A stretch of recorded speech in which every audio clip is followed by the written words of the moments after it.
আসসালামু আলাইকুম। আমি মোহাম্মদ রিয়াজুল ইসলাম। আমি মাদারীপুর থেকে আসছি। আহ, আমি 2022 সালে এইচএসসি কমপ্লিট করছি।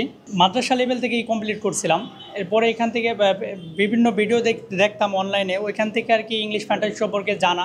পরে এখানে আসলাম, এদের মানে ওরকম কোনো কোথায় যাব কিংবা না যাবো ওরকম কোনো ইচ্ছা নাই, জাস্ট নিজেকে ডেভেলপ করার জন্য।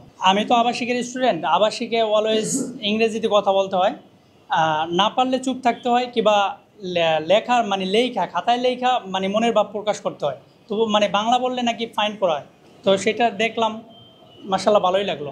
আমি আজকে ওরিয়েন্টেশন ক্লাস, এদের যে টিচিং সিস্টেম, এটা খুব ভালো লাগলো। পরে এখানে এডমিশন নিলাম। আর সবচেয়ে বড় কথা হলো ইংরেজি শেখালো নিজেকে উন্নত করার জন্য। আমি আমার নিজেকে উন্নত করার জন্য শিখতে আসছি। পরবর্তীতে আল্লাহ যেটা করে ইনশাল্লাহ এখান থেকে মানে পরিবেশে মনে হইতেছে আমি পারবো। যারা ভিডিও দেখবেন সকলকে ধন্যবাদ। আসসালামু আলাইকুম।